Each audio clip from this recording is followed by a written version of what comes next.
সর্বপ্রথম যে নিয়ামতটা আমরা আজকে ভুলে গেছি সেটা হলো আল্লাহ পাক আমাদেরকে মুসলিম পরিবারে জন্মগ্রহণ করার তৌফিক দিয়েছে।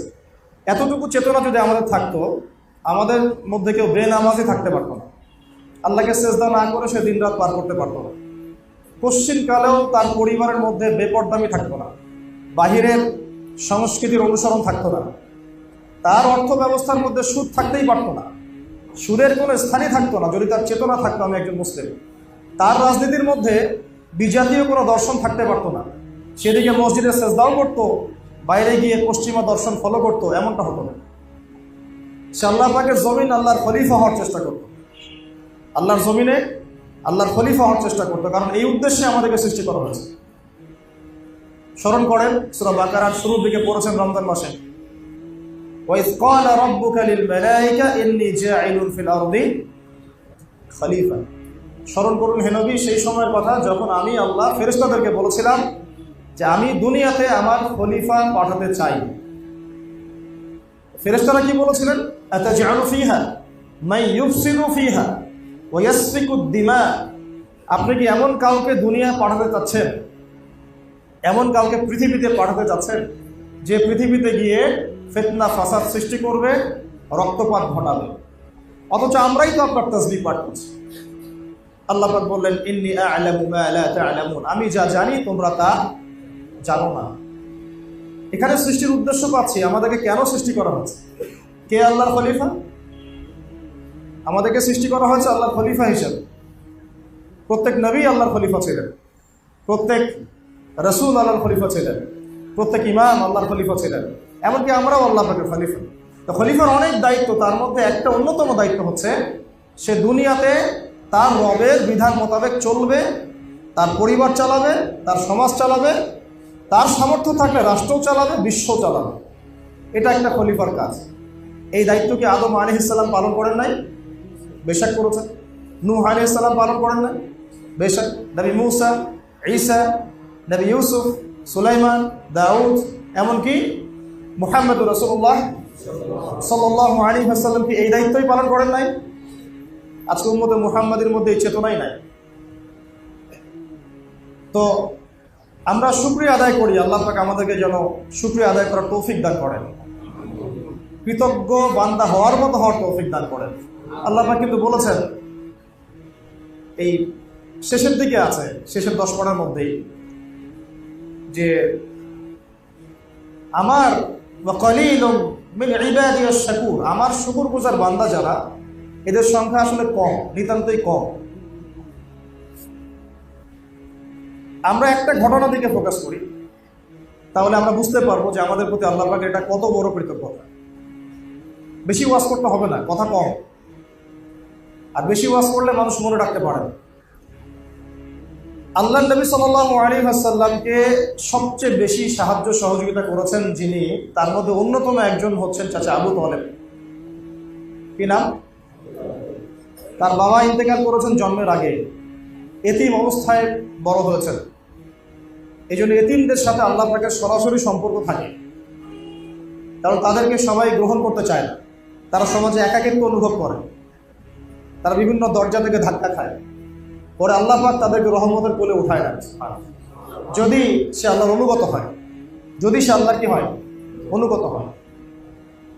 আল্লাহ পাক নবী মুহাম্মদ সাল্লাল্লাহু আলাইহি ওয়াসাল্লামকে মনের কষ্টের সময় বলেছেন, আলাম ইয়াজিদকা ইয়াতীমান ফাআওয়া, আমি কি তোমাকে এতিম অবস্থায় পাই নাই? আমি কি তোমাকে এতিম অবস্থায় পাইনি? তারপরে কি তোমাকে আমি প্রতিপালন করিনি? ওয়াজাদাকা দাল্লান ফাহাদা ওয়াজাদাকা আইলান ফাআগনা। শেষে আল্লাহ সূরা শেষে কি বলেছেন? ফাম্মাল ইয়াতীমা ফালা তাকহার, তুমি এতিম অবস্থায় ছিলে, আমি তোমার উপর এগুলো নিয়ামত দিয়েছি, অতএব তুমি এতিমদের প্রতি আর কঠোর হয়েও না, তুমি এতিমদের প্রতি কি হয় না, কঠোর হয়েও না। কেউ যদি হাত পাতে চায়, হাতটাকে খালি ফিরায় দিও না। আল্লাহ নবী কারো হাত খালি ফিরাই দিয়েছেন কখনো? কোনোদিনও না। যেদিন ঘরে একটু খাবার ছিল না, স্ত্রীদের সমস্ত ঘর খুঁজে খুঁজে একটা খেজুরের টুকরা পাওয়া গেল না, তখন তিনি বলেছিলেন যে আমার একজন মেহমান আছে, কে তার মেহমানদারি করবে না। আমাদের নবী সাল্লাল্লাহু আলাইহি ওয়াসাল্লামের 7 জন 8 জন 9 জন স্ত্রীর ঘর খুঁজে একটা খেজুর পাওয়া গেল না। এরকম স্ত্রী আপনাদের ঘরে আছে? এই যুগে সম্ভব? সারা দুনিয়া দিয়ে দিলেও বলবো কিছুই দাও নাই, ইল্লা মাশাআল্লাহ, ইল্লা মাশাআল্লাহ, ইল্লা মাশাআল্লাহ। আমাদের নবীজিদের ঘর দেখেন কি অবস্থা। এই যুগে সম্ভব? আমাদের মেয়েদেরকে বেশি বেশি ওয়াজ করতে হবে, মেয়েদের মধ্যে দাওয়াতি কাজ বাড়াতে হবে, মেয়েদেরকে দিয়ে মেয়েদের মধ্যে দাওয়াতি কাজ করাতে হবে। এদের আকীদা, এদের আমল, এদের স্বভাব, এদের আখলাক দিন দিন এত খারাপ হয়ে গেছে, প্রত্যেকটা ঘরের সাক্ষী, এক একটা ঘরের সাক্ষী। বেশি বলতে চাচ্ছি না, তবে আল্লাহ পাকের রহমতে অনেক দিনই বোন আছেন যারা দিনের পথে ফিরে আসছেন। ভিতর থেকে দিন প্রতিষ্ঠা করা নিজের মধ্যে আর দিনের বাহ্যিক লেবাস পোশাক এক জিনিস না। নবী এই ইতিম নবী সাল্লাল্লাহু আলাইহি ওয়াসাল্লামের মা ইন্তেকাল করেছেন 6 বছর বয়স, ইতিমের উপরে ইতিম। তারপরে দাদা আব্দুল মুত্তালিব তাকে লালন পালন করা শুরু করলেন, তাকে পাশে বসাতেন, বলতেন আমার এই বংশধর একদিন অনেক বড় নেতা হবে, আত্মবিশ্বাস দিতেন। তার নাম রেখেছেন মুহাম্মদ, মানে অত্যন্ত প্রশংসিত। তখন আরবের মধ্যে এই নাম কারোই ছিল না। এরপরে তার ইন্তেকাল হলো যখন নবী সাল্লাল্লাহু আলাইহি ওয়াসাল্লামের বয়স 8 বছর। এই 8 বছর বয়সের পর থেকে বলা যায় 50 বছর পর্যন্ত নবী সাল্লাল্লাহু আলাইহি ওয়াসাল্লাম চাচা আবু তালেবের তত্ত্বাবধানে ছিলেন। চাচা আবু তালেব জানতেন শিশু এতিম মুহাম্মদ সে যেন কোনো কষ্ট না পায়, এবং তিনি খুব লাজুক ছিলেন সাল্লাল্লাহু আলাইহি ওয়াসাল্লাম, চাইতেন না যেটা খাবার সামনে আসতো খেয়ে নিতেন। পারিবারিক বিষয়গুলো বুঝতে পারছেন? তখন তার চাচি, তার নাম ছিল ফাতিমা, আবু তালেবের স্ত্রীর নাম কি? ফাতিমা। ওই নামে তিনি তার মেয়ের নাম রেখেছেন ফাতিমা রাদিয়াল্লাহু আনহা। চার চাচি এবং চাচা আলাদা করে খাবার তুলে তুলে রাখতেন। ব্যাপারটা বুঝতে পারছেন? স্পেশাল কিছু খাবার রান্না করলে আলাদা করে তুলে রাখতেন, যাতে এতিম মুহাম্মদ সে কষ্ট না পায়। তাকে আলাদা করে খাওয়াতেন, আলাদা করে আদর করতেন, আলাদা মহব্বত করতেন। আমার নানি আমার সাথে এই কাজটা করেছে ছোটবেলায়, আমি বলতেছি, আলাদা করে তুলে তুলে রাখেন। তো শুধু তাই না, এটা তো একটা ছোট্ট উদাহরণ দিলাম। এরপর তিনি তাকে ব্যবসা শিখিয়েছেন, ব্যবসার সফরে নিয়ে গিয়েছেন, নিজে বিয়ে দিয়েছেন। তারপরে চাচার উত্তরাধিকার তিনি পেয়েছেন। তারপরে নবী হলেন যখন, মানুষ চতুর্দিক থেকে তাকে গালিমন্দ করছে, অত্যাচার করছে, কেউ গায়ে হাত তুলছে, নাড়ি ভুড়ি চাপিয়ে দিচ্ছে, কেউ অর্থনৈতিক বয়কট করছে, কেউ সামাজিকভাবে বয়কট করছে। এমন কোনো নির্যাতনের সুরত নাই যেটা আল্লাহ নবী সাল্লাল্লাহু আলাইহি ওয়াসাল্লামকে মানে ফেস করতে হয় না, এমন কোনো সুরতই নাই। শারীরিক, মানসিক, আত্মিক, অর্থনৈতিক, সামাজিক, রাজনৈতিক সব ধরনের নির্যাতন তাকে সহ্য করতে হচ্ছে। এই সময় একজন ব্যক্তি পাহাড়ের মতো তার সামনে দাঁড়িয়ে আছেন তাকে প্রোটেক্ট করার জন্য, তার নাম চাচা আবু তালেব। কি নাম? আমরা এটা করতে পেরেছি? আমরা এটা করতে পেরেছি? আমি আপনাদেরকে আমাদের নবীর প্রতি মুহাব্বতের নিদর্শন দেখাচ্ছি। একটা দেখেন আমরা কি পরিমাণে মহব্বত করি। আমরা নবীর সুন্নত নিয়ে মাশাআল্লাহ খুব সোচ্চার। দাড়ির সুন্নত, নামাজের সুন্নত, আমিন জোরে আসতে, হাত উঠাবো উঠাবো না, ইত্যাদি ইত্যাদি। আমরা নামাজে তার সুন্নতের জন্য সোচ্চার। ওই নামাজের ওযুটা যে বদনা দিয়ে করে আসছি, ওই বদনাটা একটা কাদিয়ানীদের কোম্পানি। এই হলো আমাদের নবী প্রেমের নমুনা।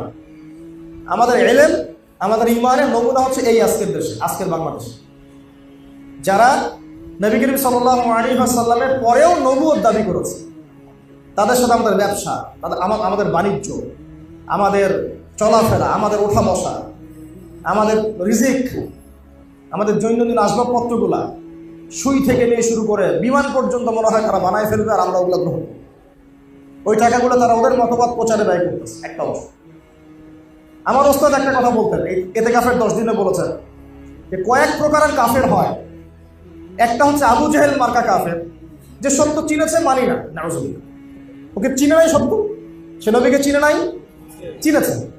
আবু জেহেল কি নবুয়ত দাবি করেছিল? কুফরি করেছে। কি করেছে? কুফরি করেছে। এক প্রকার কুফরি হচ্ছে মুনাফিক, আব্দুল্লাহ বিন উবাই, নবীকে চিনে নাই, চিনেছে, মদিনা নবী এসেছেন দেখেছে, তার পিছনে নামাজও পড়েছে, নবীকে চিনেছে, কিন্তু বাইরে আমার স্বীকৃতিও দিয়েছে যে আমি মুসলিম, কিন্তু ভিতর থেকে ইসলামের ক্ষতি করে গেছে। এটা এক প্রকার কুফর। আল্লাহ পাক এই মুনাফিকদেরকে বলেছেন তারা জাহান্নামের অতল তলে থাকবে, তাই না? এক আসফালা মিনান নার আছে না কোরআনে? ইন্নাল মুনাফিকিনা ফিদ দারকিল আসফালি মিনান নার, মুনাফিকরা একদম জাহান্নামের অতল তলে থাকবে। আবু জেহেলেরও তলে, আব্দুল্লাহ বিন উবাই। আর এক প্রকার কুফর দেখেন, মুসাইলামা কাযযাব, মুসাইলামাতুল কাযযাব, নাম শুনেছেন? এই ব্যক্তি নবী সাল্লাল্লাহু আলাইহি ওয়াসাল্লাম ইন্তেকালের পরে নবুয়ত দাবি করেছে। আবু বকর রাদিয়াল্লাহু আনহুর সময় এর বিরুদ্ধে যুদ্ধ হয়েছে এবং ওই ইয়ামামার যুদ্ধে বহু হাফেজে কোরআন সাহাবীও শহীদ হয়েছে। তারপরে কিন্তু কোরআন সংকলনের বিষয়টা এসেছে এই পৃষ্ঠা আকারে, এভাবে মাসহাফে সংকলনের বিষয়টা ইয়ামামার যুদ্ধের পরেই সাহাবীদের মধ্যে এসেছে যে আমরা একটা মাসহাফে সংকলন করি। কারণ হাফেজে কোরআনটা এভাবে নিহত হতে থাকলে, শহীদ হতে থাকলে কোরআন যদি আবার কিছু হয়ে যায়, নাউজুবিল্লাহ। এটা হচ্ছে সবচেয়ে বড় প্রকারের কুফর, যে আবু জেহেল মার্কা কুফরি না, আব্দুল্লাহ বিন উবাই মার্কা কুফরি না, একেবারে মুসাইলামাতুল কাযযাব মার্কা কুফর। ওদের ওই বদনাম দিয়ে ওযু করে এসে আমরা নামাজ পড়ি, আমাদের ইমানের হালত, আমাদের দিনের বুঝ আজকে এই পর্যায়ে আছে। বলবো কি লা ইলাহা ইল্লাল্লাহ মুহাম্মাদুর রাসূলুল্লাহ, কি বলবো সাল্লাল্লাহু আলাইহি ওয়াসাল্লাম। তো চাচা আবু তালেব এইভাবে তাকে রক্ষা করার পরেও শেষমেশ কি হয়েছে শুনেন। চাচা আবু তালেব মৃত্যু সজ্জায় নবী সাল্লাল্লাহু আলাইহি ওয়াসাল্লাম বারবার তাগাদা দিচ্ছেন, চাচা খালি একটা বার বলেন যে আশহাদু আল্লা ইলাহা ইল্লাল্লাহ ওয়া আশহাদু আন্না মুহাম্মাদান আবদুহু ওয়া রাসূলুহু। আপনার জন্য আমি মুহাম্মদ, আমি আল্লাহর নবী, আল্লাহর কাছে কান্নাকাটি করে হোক, সেজদায় করে হোক, যেভাবে হোক আপনাকে ইনশাআল্লাহ আমি জান্নাতে নিয়ে যাব। খালি একটা বার কি করেন, একটা বার বলেন। চারপাশে আবু জেহেল, আবু লাহাব, উতবা, সাইবা সবাই, তুমি কি আব্দুল মুত্তালিবের দিন ছেড়ে দিবা? এতদিন আব্দুল মুত্তালিবের দিনের উপর আছো, আজকে ছেড়ে দিবা? শেষমেশ চাচা আবু তালেব আব্দুল মুত্তালিব তার দিনের উপরেই ইন্তেকাল করলেন। নবী করিম সাল্লাল্লাহু আলাইহি ওয়াসাল্লামকে সাহাবীরা জিজ্ঞাসা করলেন, এত সাপোর্ট আপনাকে করেছেন চাচা আবু তালেব, এত সহযোগিতা আমাদের কল্পনার বাইরে, আমাদের চিন্তারই বাইরে। যারা সিরাত পড়ে নাই, সিরাতুল নবী সাল্লাল্লাহু আলাইহি ওয়াসাল্লাম জীবনে একদিনও পড়ে নাই, তারা বুঝতে পারবে না। যারা বাসায় একটাবার অন্তত সিরাতের কিতাব পড়েছেন, রাহিবুল মাকতুম হোক, রাহমাতুল লিল আলামিন হোক, যে কোনো সিরাতের কিতাব, তারা বুঝবেন আবু তালেবের কি ভূমিকা ছিল। আমার তো মনে হয় পুরো মুসলিম বিশ্বেরও এখন সেই ভূমিকা নাই, একা চাচা আবু তালেবের যে ভূমিকা ছিল। শেষমেশ তিনি কালিমা পড়তে পারলেন না। সাহাবীরা প্রশ্ন করেন, নবীজি বলছেন, আমার কারণে আমার চাচাকে জাহান্নামের উঁচু একটা জায়গায় রাখা হবে, যেখানে তার পায়ের, এই যে আমরা নলা বলি, এই পর্যন্ত আগুনে পুড়তে থাকবে নাউজুবিল্লাহ, এবং আগুনের একটা জুতা পরিয়ে দেওয়া হবে, এতেই তার মাথার মগজ তকবক করে ফুটতে থাকবে নাউজুবিল্লাহ, লা হাওলা ওয়ালা কুওয়াতা ইল্লা বিল্লাহিল আলিয়্যিল আযীম। এখন কি ভাই আপনারা একটু বুঝতে পারছেন, চিন্তা করছেন? একবার কি ভেবে দেখবেন যে আল্লাহ পাক যে আমাকে মুসলিম পরিবারে জন্ম দিয়েছেন, আল্লাহ পাক কি আমার কাছ থেকে পারমিশন নিয়েছিলেন? আমাকে জিজ্ঞাসা করেছিলেন? আপনার কাছ থেকে অনুমতি নিয়েছেন? আপনাকে জিজ্ঞাসা করেছেন? এখনো কি কৃতজ্ঞ হবেন যে আল্লাহ রাব্বুল আলামিন এত রহম করে আপনাকে মুসলিম বানিয়েছেন? সেই মুসলিমের চলাফেরা দেখেন, রমাদান মাসেও নামাজ ছিল না অনেকের, রোজার হক ঠিক মতো ছিল না, রমাদান মাসে কোরআন আগলায় ধরতে পারলো না, কোরআন তেলাওয়াতটুকু শিখতে পারলো না, রমাজানে কোরআনের খেদমত করতে পারলো না, রমাজানেও যাকাত দেয় নাই, রমাজানেও সুদ খেয়েছে নাউজুবিল্লাহ, রমাজানেও ঘুষ নিয়েছে। কত মানুষ ঘুষ নিয়েছে রমাজানে কত জেনা করা হয়েছে নাউজুবিল্লাহ, রমাজানে কত মানুষ মাপে কম দিয়েছে, রমাজানে আমরা কত প্রতারণা করলাম আল্লাহর সাথে। কিন্তু রমাজানে আমাদের নতুন জামা চাই, নতুন বাড়ি চাই, নতুন গাড়ি চাই, নতুন গহনা চাই, নতুন থ্রি পিস চাই। যেন ঈদের দিন মনে হয় এদের জন্যই, এদের সাথে ঈদের খুশির কোনো সম্পর্ক নাই, এই মানুষদের সাথে ঈদের খুশি কি নাই, কোনো সম্পর্ক নাই। তাদের জন্য ঈদ উল ফিতর ছিল, এই খুশি ছিল, ক্ষমা ছিল, যারা রমাজানের হক আদায় করতে পেরেছে, সওম ঠিকঠাক মতো রেখেছে, কুরআন ঠিকঠাক মতো পড়েছে, মানুষকে পড়িয়েছে, ইবাদতের পাবন ছিল, তাহাজ্জুদ পড়েছে, তারাবির হক আদায় করেছে, কাউকে কষ্ট দেয়নি, দান সদকা করেছে, বেশি বেশি জিকির করেছে, যাকাত ফিতরাগুলো আদায় করেছে, আল্লাহর কাছে ভয়ও ছিল, আশাও ছিল। ইনশাআল্লাহ আল্লাহ রাব্বুল আলামিন চানতো এই বান্দাদেরকে মাফ করে দেবেন। আমাদের সবাইকে আল্লাহ রাব্বুল আলামিন মুসলিম পরিবারে জন্মগ্রহণ করতে পারার হকটা আদায় করার তৌফিক দান করুন। আরেকটা অংশ বলতে চাই, সেটা হচ্ছে নবী করিম সাল্লাল্লাহু আলাইহি ওয়াসাল্লামের উম্মত হওয়ার সৌভাগ্য। কি বললাম বলেন? নবী সাল্লাল্লাহু আলাইহি ওয়াসাল্লামের উম্মত হওয়ার সৌভাগ্য। আজকে দুটো বিষয় খালি আপনাদেরকে খুতবায় আমি আপনাদের মাথায় দিতে চাচ্ছি, বাকিটা ইনশাআল্লাহ এমনি গুছিয়ে আসবে যদি এই দুটো বিষয় আপনারা বুঝতে পারেন, আয়ত্ত করতে পারেন, কলিজায় ধারণ করতে পারেন যে এক, আমি আল্লাহ পাকের বান্দা, আল্লাহ পাক আমাকে মুসলিম বানিয়েছেন, মুসলিম পরিবারে জন্ম দিয়েছেন। আমার চলাফেরা 8-10 জনের চলাফেরা এক হতে পারে না। আমার চলাফেরা হচ্ছে কোরআন। আমার চলাফেরা কি? সত্যি কথা বলতে আমাদের কারো চরিত্রই কোরআনের মতো এখন নাই, এটাই সত্য কথা। কিন্তু আল্লাহ পাকের কাছে আমরা তৌফিক চাই, আল্লাহ যেন আমাদেরকে সেরকম চরিত্র ধারণ করার তৌফিক দান করেন। দ্বিতীয় বিষয়টা এটা যে নবী সাল্লাল্লাহু আলাইহি ওয়াসাল্লামের উম্মত হতে পারার সৌভাগ্য। দেখেন, কিয়ামতের মাঠে মানুষ উঠবে, আমরা উঠব, বহু গুনাহগার মানুষ, কেউ সুদ খেয়ে ফেলছে, বা কেউ ধরেন যে জেনা করে ফেলছে, কেউ হয়তো আরো বড় বড় কবিরা গুনাহ করে ফেলছে, গীবত, তহমত ইত্যাদি ইত্যাদি। আমরা সবাই কবিরা গুনাহগার, আল্লাহ পাক যেন আমাদেরকে মাফ করেন। তো কবিরা গুনাহগার মানুষ যখন কিয়ামতের মাঠে হন্তদন্ত হয়ে ঘুরতে থাকবে হাউজে কাউসারের পানির জন্য, একটু পানির জন্য, একটু তৃষ্ণা নিবারণের জন্য, শাফাআতের সুপারিশের জন্য, নবী মুহাম্মদ সাল্লাল্লাহু আলাইহি ওয়াসাল্লাম নিজের হাতে তার উম্মতকে পানি পান করাবেন। তিনি নিজে সেজদায় পড়ে যাবেন, কান্নাকাটি করতে থাকবেন। আল্লাহ পাক তখন তাকে যে তাসবিহ শেখাবেন সেটা পড়তে থাকবেন।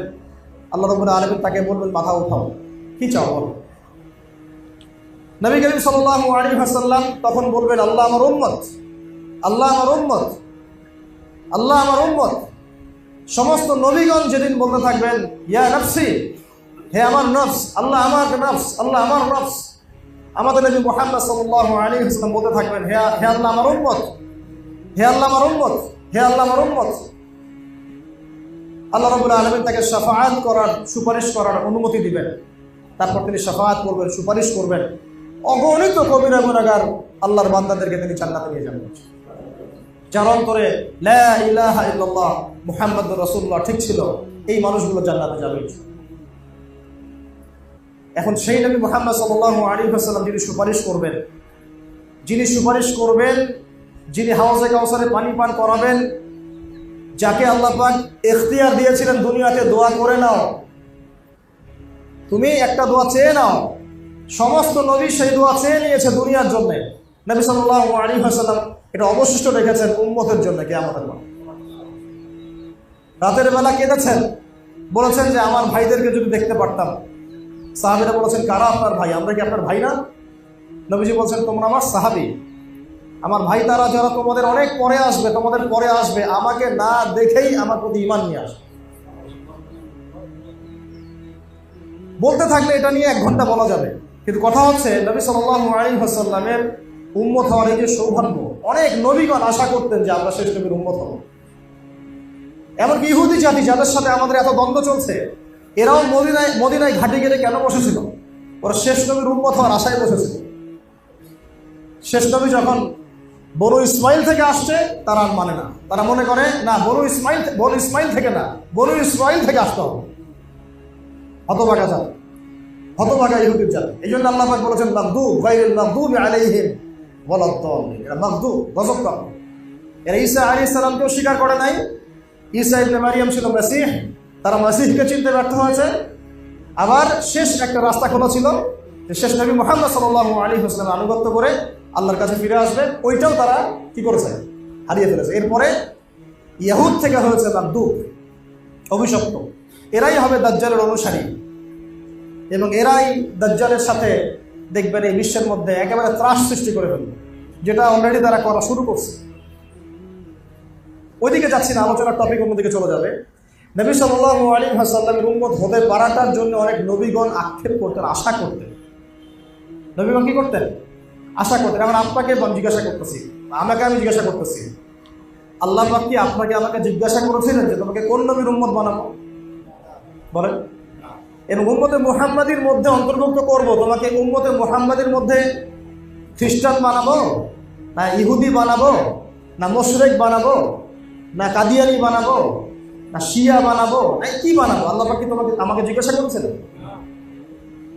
এরাও কিন্তু উম্মতে মুহাম্মাদির মধ্যে, ইহুদি এবং নাসারা এবং মুশরিক মাজুস, এরাও কিন্তু উম্মতে মুহাম্মাদের মধ্যেই, কিন্তু এরা উম্মতে ইজাবা না, এরা উম্মতে দাওয়া, এদের প্রতি দাওয়াত দেওয়া হয়েছে।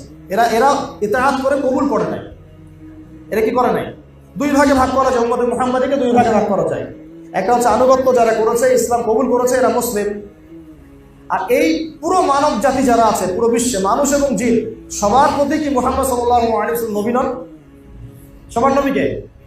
একজন বুদ্ধিস্ট তার নবীকে শেষ নবী এখন বলেন?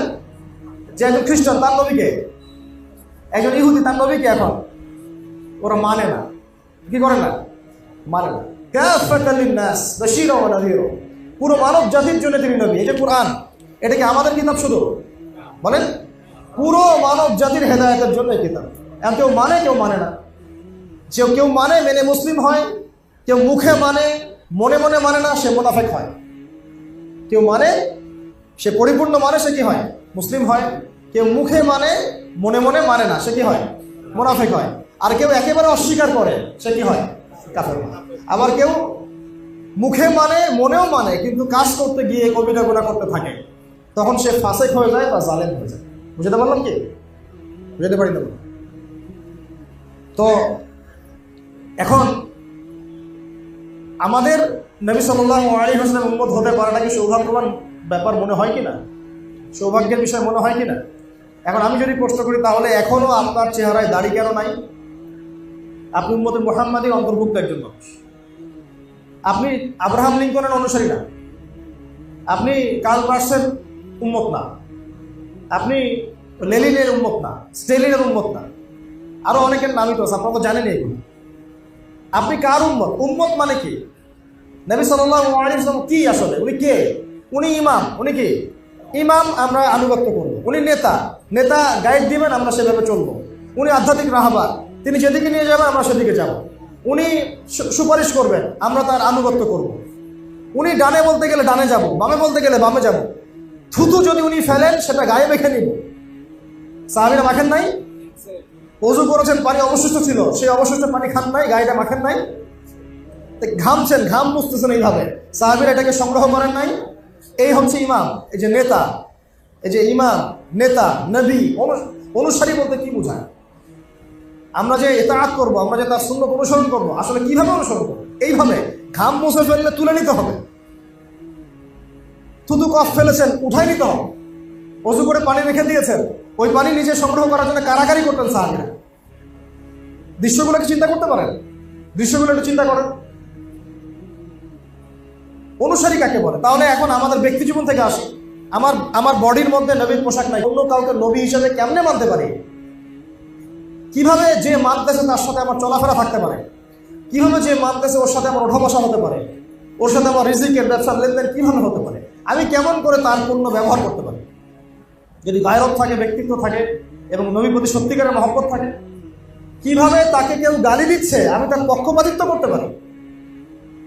কিভাবে তাকে নিয়ে মানুষ ব্লগে লিখছে আমি তার পক্ষপাতিত্ব করতে পারি? কিভাবে আমি তার বিরুদ্ধচারীদের সঙ্গ দিতে পারি? তারপরে আসবে এই কথাগুলো। আমার শরীরটা কেন এখন তার মতো হলো না? আমার বয়স 20, 25, 30, 40, 50 হয়ে গেল, এখন পর্যন্ত আমার বুঝ আসলো না যে আমি কারণ মত কাকে ফলো করতে হবে? তাহলে কেন দাড়ি নাই? কেন আমাদের মাথায় সবার টুপি নাই, পাগড়ি নাই? কেন আমাদের জুব্বাগুলো ঠিক হচ্ছে না, পোশাক ঠিক হচ্ছে না? টাকনু নিচে কিভাবে কাপড় পরতে পারি? টাকনু নিচে পড়লেই জাহান্নামে যেতে হবে। সত্যি কথা বলছি এটা, যে কেউ যদি দাঁড়িয়ে এক মুষ্টি রেখে এভাবে ছেটে ফেলে, অনেক সাহাবীর আমল আছে এর উপরে, জায়েজ, ঠিক আছে। আবার ধরেন কোন একজন ব্যক্তি দাঁড়িয়ে হালকা হালকা রেখেছে, পুরোপুরি ছেড়ে দেয় নাই, এর কারণে সে জাহান্নামে যাবে সরাসরি, এমন কোনো কথা নাই।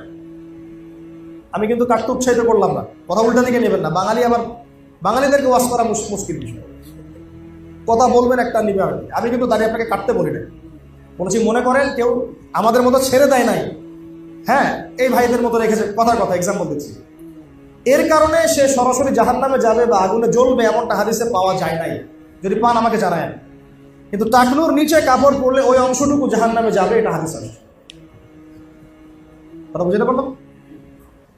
তাহলে আমাদের পোশাক থেকে শুরু করতে হবে, আমার আকীদা থেকে শুরু করতে হবে। এখন আমার ঘুম, আমার খাওয়া, ঘুম কয়জনের নবীর মতো আছে বলেন? আমরা রাতকে দিন বানাইছি, দিনকে রাত বানাইছি। খাওয়া দাওয়া কয়জনের নবীর মতো আছে বলেন? খাবার সামনে আসলে 7 পেট করে খাই আমরা। নবীজি বলছেন এক পেট খাও, পেটের এক ভাগ খাও, এক ভাগ পানি পান করো, এক ভাগ শ্বাস প্রশ্বাসের জন্য খালি রেখে দাও। এই যে রমজানে রোজা রেখেছি, অল্প খেয়ে আমরা থাকতে পারি নাই, কোনো সমস্যায় মরে গেছে, অসুস্থ হয়ে গেছে, বরং আরো সুস্থ হয়ে গেছে। রমজানের আগে কোলেস্টেরল ছিল দেখা গেল 300, রমজানের পরে দেখবেন কোলেস্টেরল হয়ে গেছে 150। এমন হয় নাই? ব্লাড প্রেশার ঠিক হয়ে গেছে, ডায়াবেটিস ঠিক হয়ে গেছে, তাই না? রমজান রোজা রেখে মানুষ সুস্থ হয়ে গেছে, আলহামদুলিল্লাহ। এর মধ্যে শেফা আছে। চীনের না জাপানের একজন বিজ্ঞানী গবেষণা করেছিলেন রমজানের কোষের উপরে, রোজা রাখার উপরে, ফাস্টিং থেরাপি, নোবেল পুরস্কার পাইছে। আর আল্লাহ পাক সেটা আমাদেরকে এমনি দিয়ে দিয়েছেন রমজানের মধ্যে দিয়ে, সুবহানাল্লাহ। এরপরে সপ্তাহে 2 দিন রোজা রাখার কথা আসছে হাদিসে, মাসে 3 দিন রোজা রাখার কথা আসছে। তো কথা হচ্ছে আমরা কেন খাওয়া দাওয়ার মধ্যে ঠিক হতে পারতেছি না? তারপরে আমাদের মুআমালাত, এই যে আমাদের পরিবারগুলোর দিকে তাকায়, পরিবারের মধ্যে কি সত্যি সব সুন্নত আছে? আমরা এখন পরিবারগুলোকে বলি ওই দিনগুলো কতই ভালো ছিল, যে আমরা সবাই একটা থালে সবাই একসাথে বসে খাইতাম। এখন এত ব্যস্ততা, এখানে সফর, আমরা একসাথে থালে খেতেও পারি, এটা সুন্নত। একসাথে ভাইরা মিলে, পরিবারের সবাই মিলে বসে খাওয়া, হৃদ্যতা বাড়ে, মহব্বত বাড়ে, খাবার ভাগাভাগি করে খাওয়া। পারিবারিক বন্ধন একটা নিয়ামত। এই বন্ধন আল্লাহ যাদেরকে দিয়েছেন তারা সৌভাগ্যবান, তারা খুশনসিব। অনেক নবীদের ভাগ্যেও পরিবারের কষ্ট ছিল, অনেক নবীদের ভাগ্যেও। নূহ আলাইহিস সালাম একদম দুর্দান্ত নবী, উলুল আজম নবীদের মধ্যে একজন। 5 জন নবীকে উলুল আজম নবী বলা হয়, তার মধ্যে তিনি একজন। তার স্ত্রী তার কথা শুনতো না, তার দাওয়াত কবুল করে নেয়, তাকে নিয়ে সংসার করেছেন তিনি, সুবহানাল্লাহ। লূত আলাইহিস সালাম, কওমে লূত, ওই যে ট্রান্সজেন্ডার, এদের সমকামী বলা, যেগুলো রেইনবো ফ্ল্যাগ নিয়ে ঘুরে বেড়ায়, এদের কারণে বাংলাদেশে আল্লাহর গজব নেমে আসতে পারে। এদের কারণে বাংলাদেশে আল্লাহ মাফ করুক আমাদেরকে, আল্লাহ আমাকে হেফাজত করুক, তওবা করে ফিরে আসার তৌফিক দান করুক। আমাদের ভয় হয় এই মানুষগুলোর কারণে আল্লাহর গজব নামতে পারে। সমকামিতা, আল্লাহর সাথে প্রকাশ্য যুদ্ধ। সুদভিত্তিক ব্যাংকিং সিস্টেম, আল্লাহর সাথে প্রকাশ্য যুদ্ধ। কথাগুলো বলতে হবে কাউকে না কাউকে, আপনাদেরকে জানতে হবে, মানেন না মানেন শুনতে হবে, পরে আপনার হিসাব আপনার, আমার হিসাব আমার। লাকুম দীনুকুম ওয়ালিয়া দীন, ঠিক আছে, কিন্তু বলতে হবে কাউকে না কাউকে। আমাদের সবাইকে বলা উচিত, আমাদের সবার কথা বলা উচিত, অন্ততপক্ষে কথাটুকু বলা উচিত। এটা হারাম, কবিরা গুনাহ, এত বড় গুনাহ যার কারণে আল্লাহ পাক কওমে লূতকে একদম পাথর নিক্ষেপ করে হত্যা করেছেন, মানে ধ্বংস করেছেন। একবারে জমিন থেকে আসমানে উঠাইছেন, উঠায় পাথর নিক্ষেপ করে সবগুলোকে থেতলা করে উল্টা দিকে দাফন করে দিয়েছে। জর্ডানের ডেড সি এর জাজল্যমান দৃষ্টান্ত হয়ে আছে এখন, ওই জায়গায় ঘটনা ঘটেছে। এই কওমের নাম সাদুম গোত্র ছিল। এই লূত আলাইহিস সালামের স্ত্রী তার অনুগত ছিল না। পারিবারিক বন্ধন অনেক বড় নিয়ামত। নবী সাল্লাল্লাহু আলাইহি ওয়াসাল্লাম অনেক চাচা তার অনুগত ছিল না। আবু জাহল কি তার চাচা না? আবু লাহাব তার চাচা না? কথা শুনে না।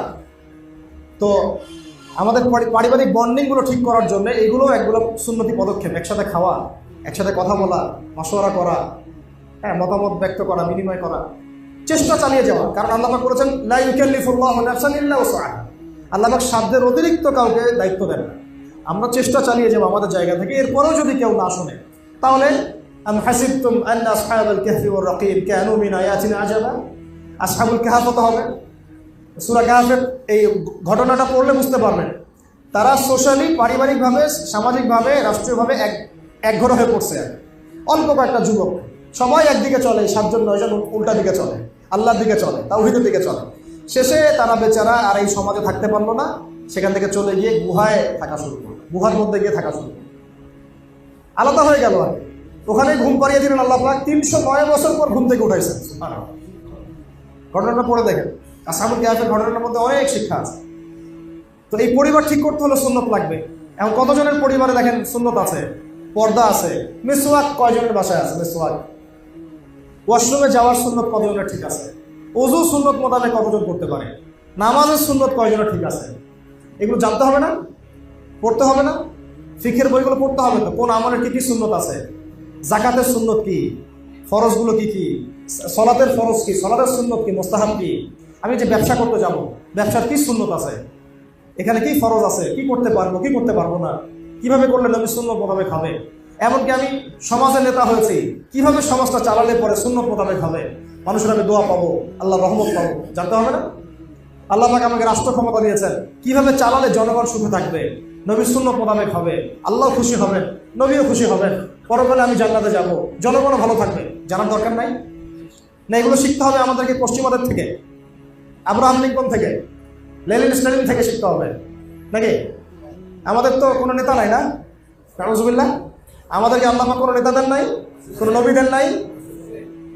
আমরা সত্যি কথা বলতে আমার কনক্লুশন হচ্ছে এটা যে আমরা নবী মুহাম্মদ সাল্লাল্লাহু আলাইহি ওয়াসাল্লাম উম্মত যে হয়েছি এর মর্মটাই আমরা বুঝতে পারি, এর মর্মই বুঝতে পারি। তার একটা সুন্নতের উপর সারা জীবন গবেষণা করতেছে ইহুদিরা বসে বসে, খ্রিস্টানরা গবেষণা করতেছে, বৌদ্ধরা গবেষণা করতেছে। নবী সাল্লাল্লাহু আলাইহি ওয়াসাল্লাম বলেছেন ঈশান নামাজের পর ঘুমিয়ে যাও। কেন বললেন? এর মধ্যে ফিজিক্যাল কি উপকারিতা আছে দেখে গবেষণা করে বের হলো যে রাত 10টা থেকে 1টা পর্যন্ত বা 2টা পর্যন্ত যারা ঘুমায় তাদের ফিজিক্যাল যে স্ট্রাকচার, কন্ডিশন, সুস্থতা, বার্ধক্যে গিয়েও তারা স্ট্রং থাকে। বার্ধক্যে কি থাকে? স্ট্রং থাকে। এর ওই 3 ঘন্টার ঘুম 9 ঘন্টার সমান, 8 ঘন্টার সমান। আর সারাদিন যদি 8 ঘন্টাও আপনি ঘুমান ওই 3 ঘন্টার ঘুমের সমান হবে। এটা হয়েছে না? এখন বুঝতে পারতেছে না? ফিজিক্যালি শারীরিক পরিশ্রম করতে বলেছেন তিনি। আমরা আয়সী হয়ে গেছি, নিজের কাজ নিজে করতেন, নিজে জুতার ফিতা নিজে সেলাই করতেছিলেন একদিন বসে বসে। সুবহানাল্লাহ, সুবহানাল্লাহ। একদিন নিজে জুতার ফিতা ছিঁড়ে গেছে, ওটা নিজে সেলাই করতেছেন বাসায় বসে বসে। কে কে কে সেলাই করতেছে? জীবনে করেছি আমরা কখনো? এটাকে আমরা অপমানের কাজ মনে করি, অপমানের কাজ মনে করি। স্ত্রী রান্না করতেছেন, তিনি তরকারি কেটে দিয়েছেন, সাহায্য করেছেন। চিন্তা করা যায়? এগুলো ভাবাও যায় এই যুগে এখন? সুন্নত শুধুমাত্র এই চেহারায়, দাড়িতে, পোশাকে না। আমি এক কথায় শেষ করে দেই, একেবারে আমার আকীদা থেকে শুরু করে আমার আমল, আমার নামাজ, আমার রোজা, আমার যাকাত, আমার ব্যবসা, আমার বাণিজ্য, এমনকি আমার অর্থনীতি, রাজনীতি পর্যন্ত যে নবীর সুন্নত মাফিক আমরা ঢেলে সাজাতে পারি, তাহলেই নবীর উম্মত হওয়ার কৃতজ্ঞতা স্বীকার করা হবে, হাকিকি অর্থ স্বীকার করা হবে। না হলে শুধু মুখে দাবি করা হবে, বাস্তবে এটার প্রতিফলন ঘটবে না। আর মুখে স্বীকার করে যদি আমল না করি, আল্লাহ পাকের জন্য আমাদেরকে আযাবও দিতে পারেন। আল্লাহ রাব্বুল আলামিন আমাদের সবাইকে মুসলিম পরিবারে জন্মগ্রহণ করতে পেরেছি এই শুকরিয়াটুকু আদায় করার তৌফিক দান করুন। আমিন। চলতে ফিরতে বেশি বেশি পড়তে থাকবেন আলহামদুলিল্লাহ, খালি পড়তে আলহামদুলিল্লাহ। আল্লামা তাকি উসমানী দামাত বারাকাতুহু, তার একটা মুযাকারা আছে আমাদের সামনে, বসে থাকতেন এমনি এমনি অনেকক্ষণ বলতে থাকতেন আলহামদুলিল্লাহ, আলহামদুলিল্লাহ, আলহামদুলিল্লাহ। জিজ্ঞাসা করা হতো যে ওস্তাদ কি হলো, কি জন্য আলহামদুলিল্লাহ বলতেছে? উনি বলতেন সারাদিন আল্লাহ পাকের কত নেয়ামত ভোগ করলাম, তখন তো আলহামদুলিল্লাহ বলার কথা মনে ছিল না, এখন কাজা আদায় করতেছে। ওই যে ঘুমানোর সময় 33 বার সুবহানাল্লাহ, 33 বার আলহামদুলিল্লাহ, 34 বার আল্লাহু আকবার আছে না? কেন আছে এগুলো? ওটা ফিল করে করে পড়া, যে সারাদিন অনেক নিয়ামত আমি ভোগ করেছি, সুবহানাল্লাহ বলার আমি সময় পাইনি, হয়তো মনে ছিল না, আলহামদুলিল্লাহ পড়ার সময় পাইনি, মনে ছিল না, ওটা কাজা আদায় করতেছে না। ঠিক আছে? তো আল্লাহ পাক আমাদেরকে মুসলিম পরিবারে জন্মগ্রহণ করতে পারার এই কৃতজ্ঞতা আদায় করার তৌফিক দান করেন। আমিন। এবং একজন প্রকৃত মুসলমানের জন্য যা যা করণীয় এগুলো করার তৌফিক দান করেন। সহজ কথায় এক কথা, কোরআনে যা আছে মানবো, মানতে আমি বাধ্য। হাদিসে যা আছে মানবো, মানতে আমি বাধ্য। আল্লাহ পাক কোরআনে যা নিষেধ করেছেন আমি ছেড়ে দিব, ছাড়তে আমি বাধ্য। হাদিসে নবী যা নিষেধ করেছেন এক কথায় ছেড়ে দিব, কোনো প্রশ্ন করতে যাব না, কারণ এটা ছাড়তে আমি বাধ্য। বাস খালাস, সামি'না ওয়া আতা'না, শুনলাম মানলাম, শুনলাম মানলাম। এই ঈমান, এই বিশ্বাস নিয়ে যদি অল্প আমলও কেউ করে জান্নাতে চলে যাবে ইনশাআল্লাহ। মানুষ বেশি বেশি ইবাদত করে জান্নাতে যেতে পারবে না। বেশি বেশি ইবাদত, অনেক বেশি ইবাদত, এগুলো জান্নাতে যাওয়ার মানদণ্ড কিন্তু না। মানদণ্ডটা কি জানেন? আল্লাহর রহমত এবং আমাদের সামি'না ওয়া আতা'না, শুনলাম মানলাম, আনুগত্য। এর উপর দিয়ে তাকওয়া অর্জিত হয়, এবং এই তাকওয়াই আল্লাহ পাকের কাছে কবুলিয়াত এবং মর্যাদার একমাত্র মানদণ্ড। আল্লাহ পাক আমাদের সবাইকে পরিপূর্ণ মুসলমান হওয়ার তৌফিক দান করেন। আমিন। উদখুলু ফিস-সিলমি কাফা, ইসলামে পরিপূর্ণরূপে প্রবেশ করো, এই আয়াতের হক আদায় করার তৌফিক দান করেন। আল্লাহ পাক বলেছে আলী ইমরানের 102 নম্বর আয়াতে, ইত্তাকুল্লাহ, আল্লাহকে ভয় করো। ইত্তাকুল্লাহ হাক্কা তুকাতিহ, ভয় করার মতো ভয় করো। ওয়ালা তামুতুন্না ইল্লা ওয়া আনতুম মুসলিমুন, পরিপূর্ণ মুসলমান না হয়ে মৃত্যুবরণ করো না। তো এই কথার উপরে যদি আমরা ইস্তেকামা থাকতে পারি, আল্লাহ পাক আমাদেরকে তৌফিক দান করেন, তাহলে ইনশাআল্লাহ পরিপূর্ণ মুসলমান হতে পারবো। কোরআনে আল্লাহ পাক যা দিয়েছেন মানবো, যা ছাড়তে বলেছেন ছাড়বো। হাদিসে আল্লাহ নবী যা করতে বলেছেন করবো, যা ছাড়তে বলেছেন ছাড়বো। খালাস, সামি'না ওয়া আতা'না। এটাই ওই হাদিসের একটা ব্যাখ্যা। নবীজি বলেছেন বিদায় হজের ভাষণে, তারাকতু ফিকুম আমরাইন, আমি তোমাদের মাঝে দুইটা বস্তু ছেড়ে চলে গেলাম। লান তাদিল্লু, কথাটার ওজন অনেক বেশি। লান তাদিল্লু, তোমরা কোনোদিনও পথভ্রষ্ট হবে না, তোমরা কোনোদিনও পথভ্রষ্ট হবে না। মা তামাসসাকতুম বিহিমা, যতক্ষণ এই দুটাকে একদম এইভাবে আঁকড়ে ধরে থাকবে। তামাসসাকা মানে একেবারে শক্ত করে ধরে থাকা। জিহাদের মাঠে সাহাবীর অনেক সময় বলতেন তামাসসাকু তামাসসাকু, একেবারে শক্ত থাকো, শক্ত থাকো, শত্রু আসতেছে, শক্ত থাকো, নড়ো না, চড়ো না। কথা বুঝতে পারতেছেন? এটা এখন ওই রকম একটা শব্দ। লান তাদিল্লু মা তামাসসাকতুম বিহিমা, তোমরা এর উপর যতক্ষণ একদম শক্ত থাকবা কোনোদিন পথভ্রষ্ট হবে না। ওই দুইটা কি? কিতাব আল্লাহ, আল্লাহ পাকের কিতাব। রমজানে নাজিল হয়েছিল, আমরা অনেকে হয়তো হক আদায় করতে পারিনি, আল্লাহ পাক সারা বছর করার তৌফিক দান করেন। আল্লাহ পাক আমাদের সবাইকে আগামী রমজান পর্যন্ত বাঁচিয়ে রাখেন, আগামী রমজানেও এইভাবে আমাদেরকে আমল করার তৌফিক দান করেন, এবং কোরআনের হকটা যেন আদায় করতে পারি সেই তৌফিক আল্লাহ পাক দান করেন, এবং নবী সাল্লাল্লাহু আলাইহি ওয়াসাল্লামের সুন্নাত আমাদের জীবনের প্রত্যেকটা ক্ষেত্রে বাস্তবায়ন করার তৌফিক দান করেন। আমরা যে নবী সাল্লাল্লাহু আলাইহি ওয়াসাল্লামের উম্মত হতে পেরেছি, এই কৃতজ্ঞতাটা আল্লাহ পাক আদায় করার তৌফিক আমাদেরকে দান করেন। নবী সুন্নাত মাফিক জীবন গড়বো ইনশাআল্লাহ, নামাজ গড়ব, পরিবার গড়ব, সমাজ গড়ার চেষ্টা করব, রাষ্ট্র এবং বিশ্ব গড়ার চেষ্টা করব। যদিও বা এই পুরো বিশ্বের যে ক্ষমতা, অথরিটি, এখন এগুলো চলে গেছে পশ্চিমাদের হাতে। তো এখানে দুটো রাস্তা, দাওয়াতের মধ্য দিয়ে ইসলাম এবং সংশোধনের চেষ্টা করতে থাকা, এবং ক্ষেত্র বিশেষে যদি প্রয়োজন হয় এই কুফারদের সাথে, আল্লাহ দ্রোহীদের সাথে, যারা ইসলামের সাথে যুদ্ধ ঘোষণা করেছে, ওদের সাথে আমাদেরও যুদ্ধ ঘোষণা করা। এই দুটো যখন সমন্বয় হবে ইনশাআল্লাহ আল্লাহ পাকের জমিনে আল্লাহর ওই যে খেলাফতের দায়িত্ব, এটা আমাদের হাতে আবার চলে আসবে ইনশাআল্লাহ। আস্তে আস্তে ওই দিকেই বিশ্ব হাঁটতেছে, এবং দেখবেন ইনশাআল্লাহ অচিরেই আল্লাহ পাকের এই পুরো জমিনে আল্লাহ পাকের খেলাফা দিন কায়েম হবেই হবে ইনশাআল্লাহ। আমাদের পরিবর্তনটা হোক আগে ব্যক্তি জীবন থেকে, আকীদা থেকে, আমল থেকে, ব্যবসা থেকে, পরিবার থেকে। আল্লাহ চান তো আমাদেরকে বড় ক্ষমতা আল্লাহ পাক দিবেন ইনশাআল্লাহ। আল্লাহ রাব্বুল আলামিন আমরা সবাইকে আজকের এই সংক্ষিপ্ত নসিহতগুলো বোঝার তৌফিক দান করেন।